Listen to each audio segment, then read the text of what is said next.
ही धूमधाम से मनाते हैं।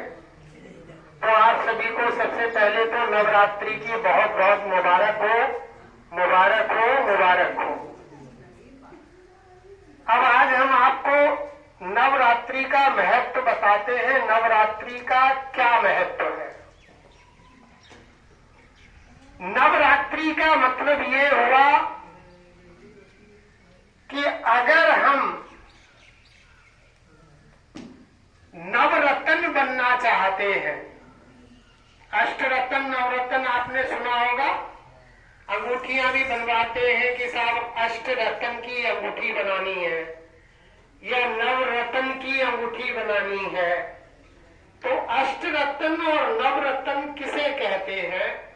और अगर हमें वो बनना है, माना 8-9 जो मुख्य रूप से शक्तियां हैं या विशेषताएं हैं, अगर उन्हें हम अपने जीवन में धारण कर ले तो हम अष्ट देवी बन सकते हैं, 9 देवियां बन सकते हैं। अब वे कौन सी ऐसी शक्तियां हैं और वो कैसे आ सकती हैं? उसके लिए हमें अज्ञान की रात्रि से जागना है। इसलिए देखिए, नवरात्रि में जगराता करते हैं। जगराता का मतलब है कि पहले हम अपनी अज्ञान की रात्रि से जागे, क्योंकि इस समय हम सभी अज्ञान की रात्रि में सोए हुए हैं। अब आप कहेंगे अज्ञान कौन सा है जिस रात्रि से हमें जागना है?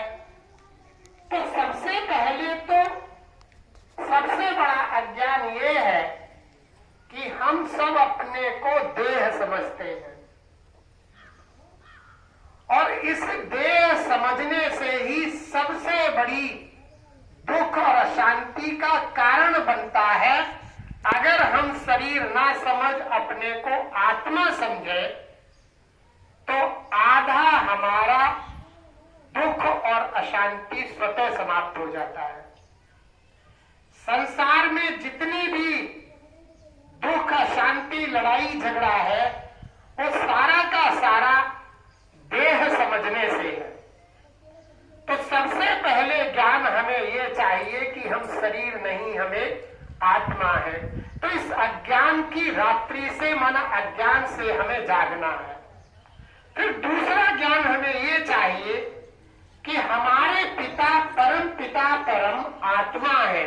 जैसे हम अपने लिए आत्मा कहते हैं, उनके लिए हम परम आत्मा कहते हैं।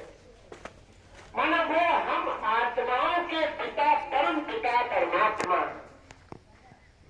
और तीसरा जो अज्ञान है, जिस अज्ञान की रात्रि में हम सब सोए पड़े हैं, और वो है सबसे बड़ा अज्ञान कि हमने भगवान को सर्वव्यापी कह दिया है। भगवान सर्वव्यापी नहीं है। भगवान का भी एक स्थान है, और जिसे हम आरती में खुद गाते हैं, पार ब्रह्म परमेश्वर तुम सबके स्वामी। पार ब्रह्म का मतलब ही है वो जल, पृथ्वी, अग्नि, वायु, आकाश से पार है। जल, वायु, अग्नि, आकाश से पार का मतलब वो छठे महातत्व का रहने वाला है, जिसे हम परम ब्रह्म कहते हैं।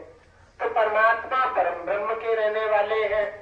तो ये जो 3 हमारी सबसे बड़ी अज्ञान की बातें हैं, जिन्हें हम ज्ञान के आधार पर समझे, पहले हम देह नहीं, हम आत्मा है, और आत्मा के पिता परम पिता परमात्मा है, और हम सबका घर परम धाम शांति धाम है।